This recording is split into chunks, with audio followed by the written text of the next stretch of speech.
सरदारी के पार्लियामेंट के मुश्तरका इजलास से खिताब के दौरान अपोजिशन का मुसलसल शोर शराबा।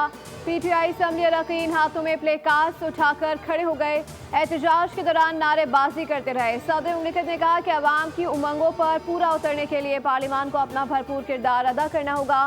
मुल्क की मईशत मुस्तहकम हुई है, पॉलिसी रेट में कमी, ज़र मुबादला में रिकॉर्ड इजाफा खुशाइंद है। मुल्क में गुड गवर्नेंस और सियासी इस्तेहकाम को फ़रोग देना होगा। अवामी खिदमत के शोबे पर भरपूर तवज्जो देना होगी।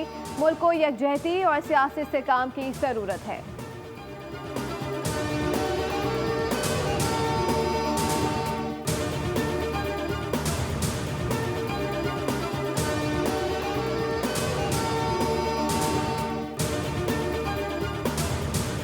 किसी के आगे हाथ न फैलाने वालों की मदद करना नेक काम है। यूटिलिटी स्टोर्स की बदतरीन करप्शन की कहानियां ज़बां सदेआम थी, जिसका जदीद निज़ाम ने खात्मा कर दिया। वज़ीर आज़म का national telecommunication corporation headquarter का दौरा, रमज़ान पैकेज के मॉनिटरिंग के निज़ाम का जायजा लिया। वफाकी वज़ीर IT शुजा फातिमा और मुताल्लिक़ अफसरान ने शहबाज शरीफ को ब्रीफिंग पेश की। इजलास के दौरान शहबाज शरीफ ने कहा कि प्रोग्राम से 2 करोड़ अफराद मुस्तफ़ीद होंगे।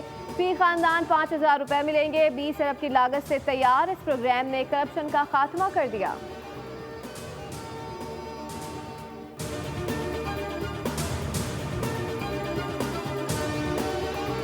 कराची के इलाके गुलशन मेमार में होटल में लगी आग पर काबू पा लिया गया। पुलिंग का अमल जारी। 16 फायर टेंडर्स फायर फाइटिंग के बाद आग पर काबू पाने में हिस्सा लिया। तीसरे दर्जे की आग के करीब छोटी बड़ी 200 दुकानें भी जलकर खाकसर हो गईं। मुतासर होने वाली दुकानों में बांस, इलेक्ट्रिक, सैनिटरी शॉप्स और लकड़ी के गोदाम शामिल हैं।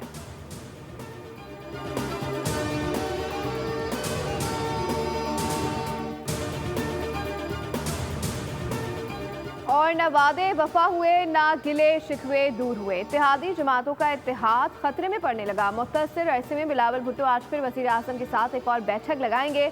मुआहदे और वादे याद दिलाएंगे। वज़ीर आज़म ने भी बड़े इत्तेहादी के लिए इफ्तार का एहतमाम कर लिया।